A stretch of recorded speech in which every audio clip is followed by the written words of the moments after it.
मंजू हे काय गो? हे बघ इथे घाली, कर्मचाऱ्यांकरता म्हणजे तुमच्यासाठी. आमच्यासाठी टॉयलेट, आणि ते पण इथं? हो, आता टॉयलेटला जायचं असेल तर हेच वापरायचं. कोणालाही विचारण्याची किंवा घाबरण्याची गरज नाही, कळलं?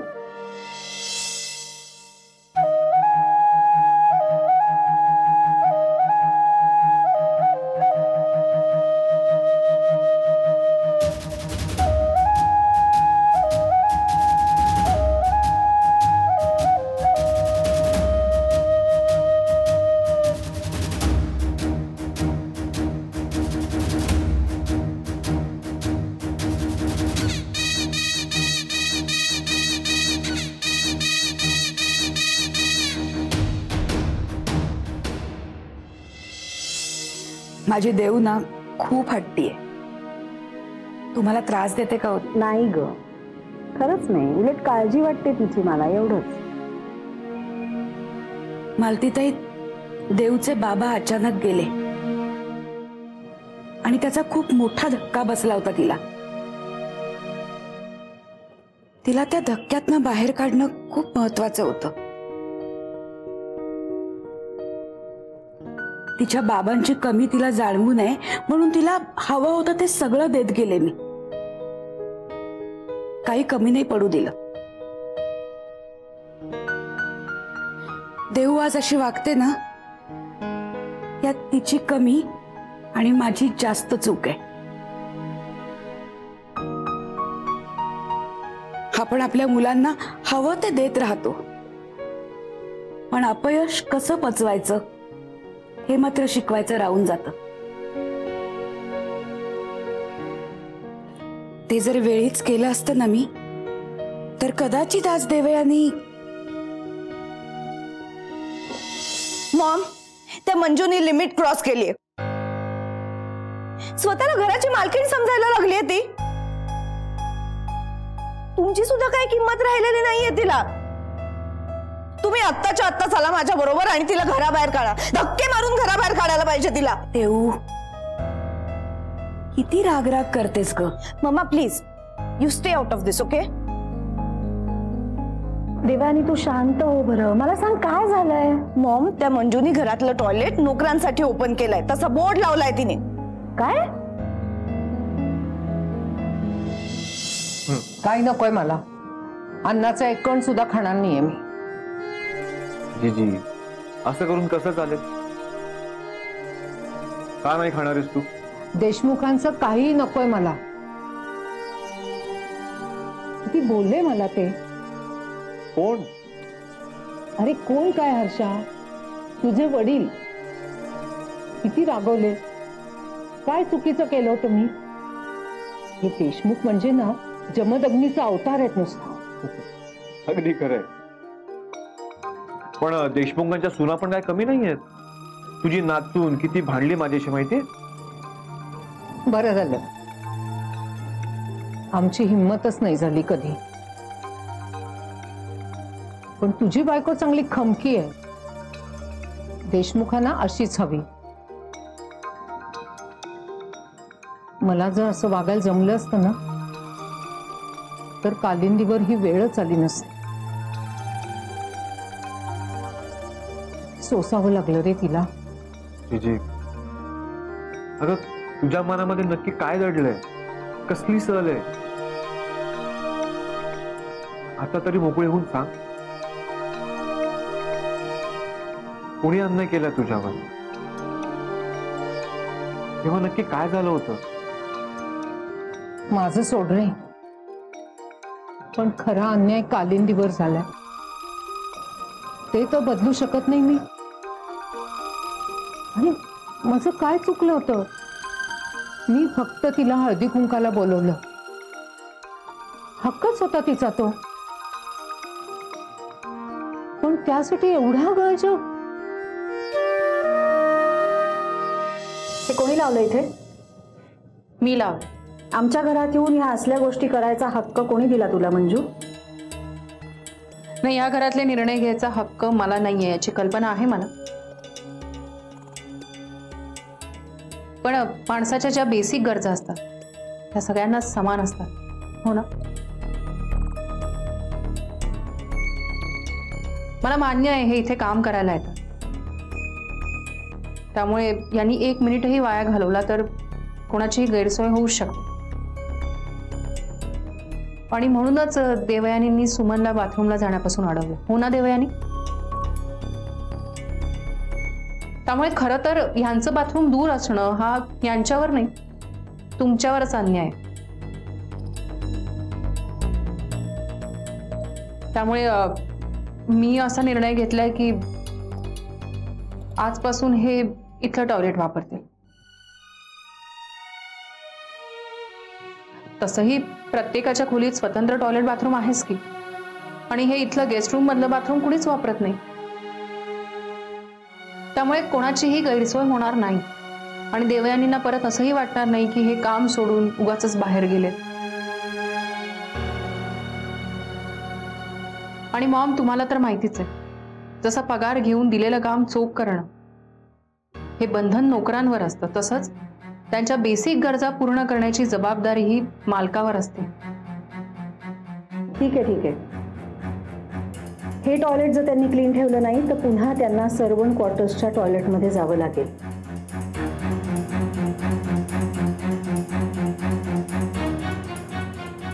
Am I clear? Mom, what are you saying? थांब जरा देवयानी.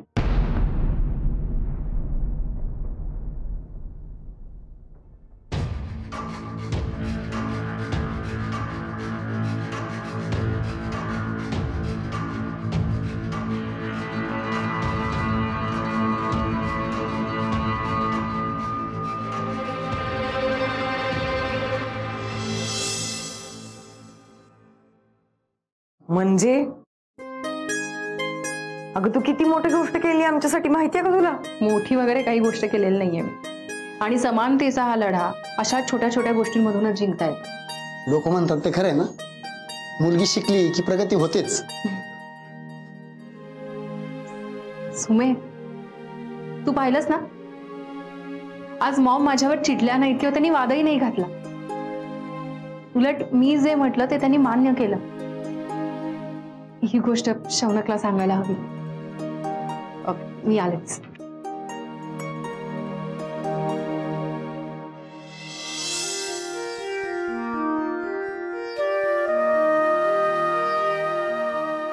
जीजी, काय ग, कुठे हरवलीस? खा ना. तू मला आग्रह करण्यात वेळ घालवू नकोस. आधी बायकोकडे जा आणि तिची समजूत काढ. मी का तिची समजूत काढू? ती भांडली माझ्याशी, तिने समजूत काढायला पाहिजे माझी. आणि तसंही ती बोलली नाही तर मला काही फरक पडत नाही. हो का? गप्प बस, उगाच नाटकं करू नकोस. तुझा चेहरा सांगतोय. जा, आधी भांडण मिटव जा. पण अरे, प्रेम करताना एकमेकांवर, मग तुमची लढाई एकमेकांविरुद्ध नाहीये. तुम्ही तर एकाच टीम मध्ये आहात. जा, समजूत काढ जा तिची. मिटवून टाक भांडण. जा. पण ती खूप चिडली होती ग. मिटेल ना आमचं भांडण? तू स्वतःहून गेलास ना तर नक्की मिटेल तुमचं भांडण.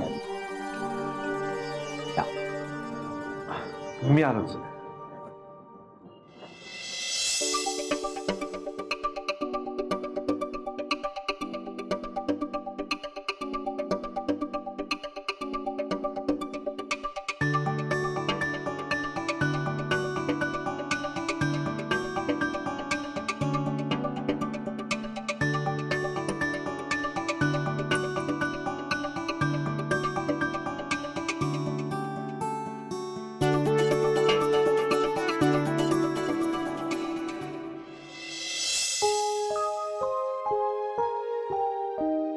इथेही नाहीये.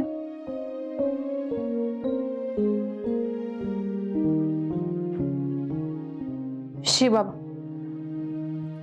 उगाच भांडले शौनकशी.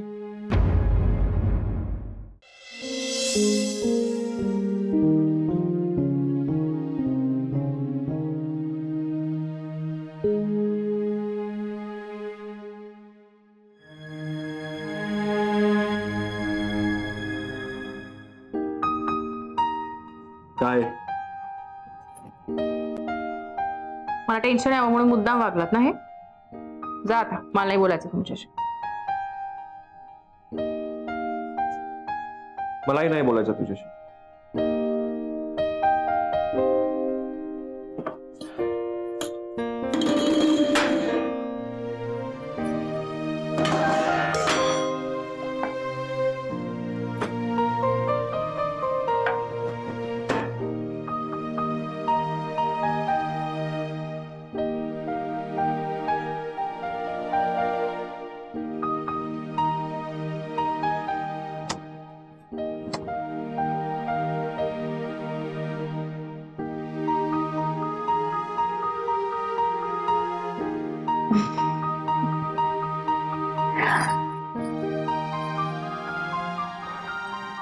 सॉरी.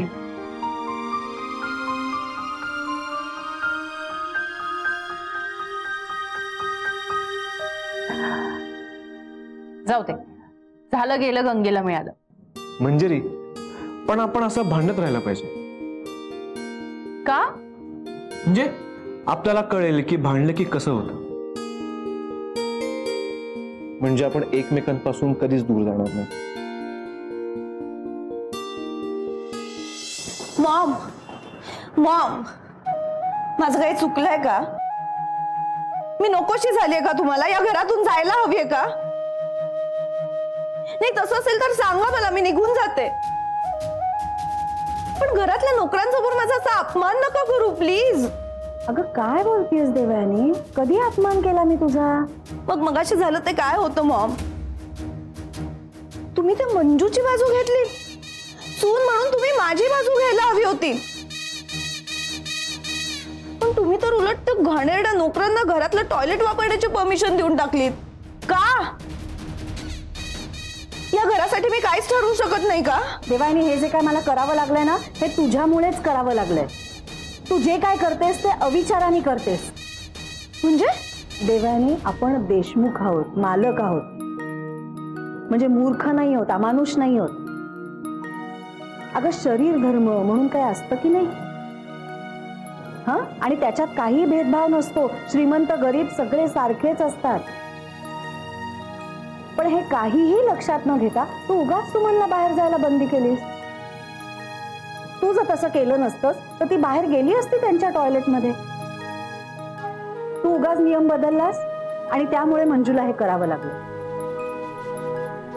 आणि मी जर तिला विरोध केला असता तर ते चूक ठरलं असतं, मालक म्हणूनही आणि माणूस म्हणूनही. त्यामुळे देवयानी, इथून पुढे एक लक्षात ठेव. रागाच्या भरात काहीही करण्याआधी जरा शांतपणे विचार कर. कळलं?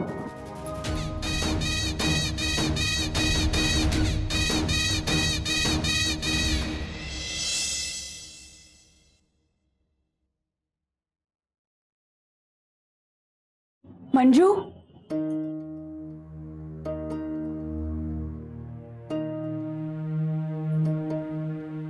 काही हवंय का तुम्हाला?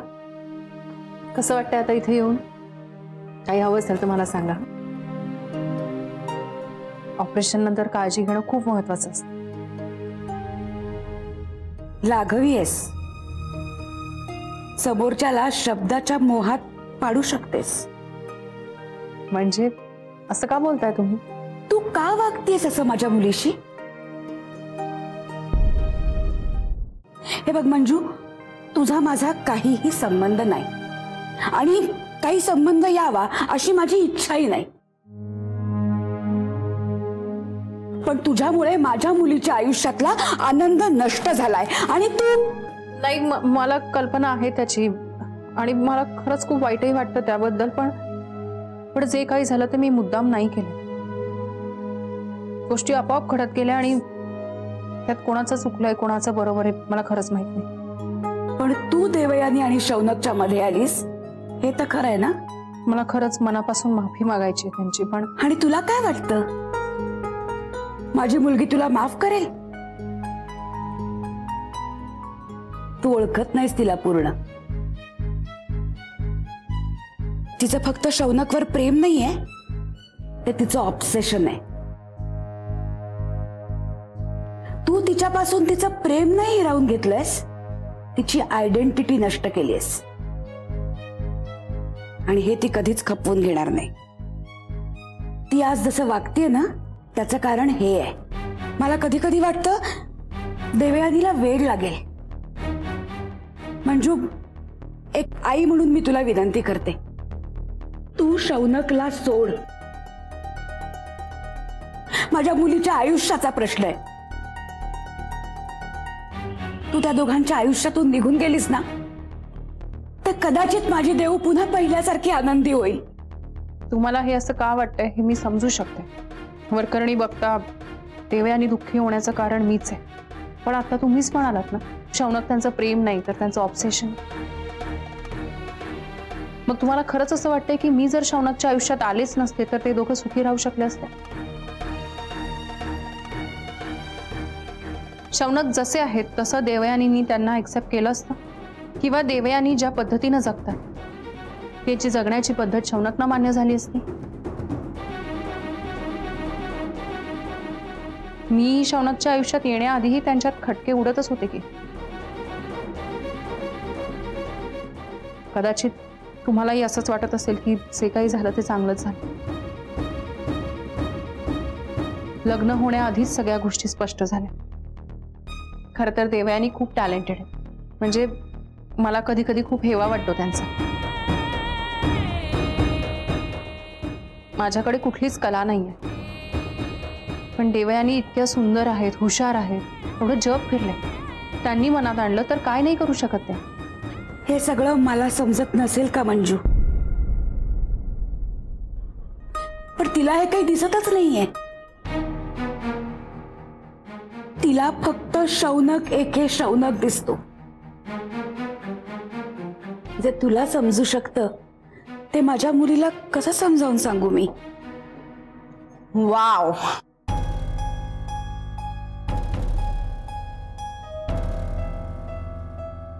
आता माझ्या मम्माला सुद्धा माझ्या अगेन्स्ट भडकवतेस तू. आणि मम्मा तू तू असं बोललीस माझ्याबद्दल, ते हिच्या समोर, या मोलकर्णी समोर. हाऊ कुड यू मम्मा? ही मुलगी माझ्या सगळ्या माणसांना माझ्यापासून तोडते आणि तुम्ही सगळे हिच्या जाळ्यात अडकताय. मम्मा असं कसं करू शकलीस तू? का बोललीस असं माझ्याबद्दल? आता माझ्यापेक्षा ही जास्त इम्पॉर्टंट वाटतेय का तुला? असं नाहीये देऊ, तू शांत हो. अगं ही कोणी नाहीये माझी, तू माझी मुलगी आहेस की नाही? मला तुझीच जास्ती काळजी असणार ना? नो नो, माझी जर काळजी असती ना तर हिच्याशी बोलत बसली नसतीस तू अशी. मला वेडं म्हणालीस तू हिच्या समोर मम्मा. असं का केलंस तू? अशी आहे का मी? खरंच वाटतंय का तुला? नाही, जा जा तू. नकोयस मला इकडे, कोणी नकोय मला इथे. देवयानी काय बोलताय तुम्ही? त्याची तब्येत. तू गप्प बस. माझ्या आणि मम्मा मध्ये बोलायचं नाहीस, कळलं?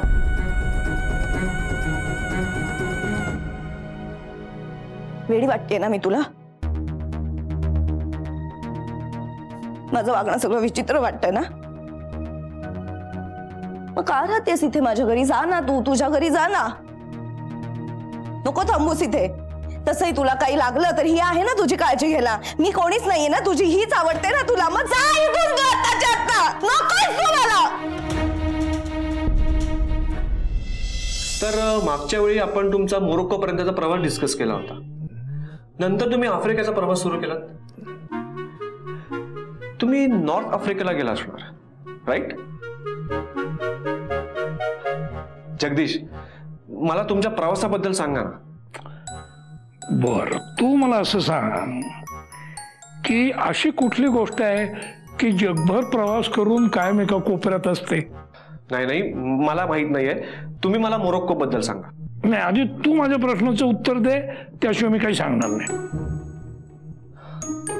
बर, काय होता तुमचा प्रश्न? अशी कुठली गोष्ट असते की जगभर प्रवास करून एका कोपऱ्यात असते, हो ना? हा पोस्टाचा स्टॅम्प. तुला कसं कळलं? हे बघा, चौथीतले जोक्स मारणं बंद करा. कामाचं बोला. हो, किती वेळ वाया घालवताय तुम्ही? ए मला काय बोलतोस काय? हा ते गेला उडत जा, मी बोलणारच नाही तुझ्याशी. बर, सॉरी सॉरी.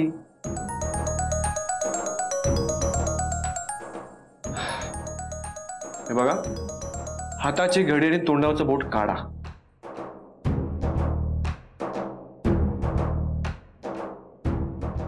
नाही, हे बघा, जर तुम्ही हाताची घडी आणि तोंडावरचं बोट काढलं नाही ना, तर मी तुमचं नाव तुमच्या आईला सांगणार.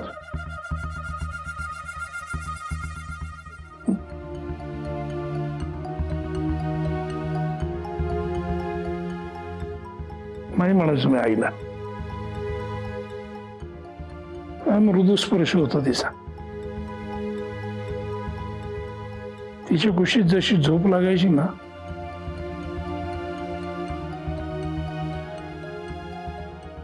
आई आई पाहिजे किती सुरक्षित वाटतं ना. काय नाव होतं तुमच्या आईचं? कालिंदी. मला जर असं वागायला जमलं असतं ना, तर कालिंदीवर ही वेळच आली नसती.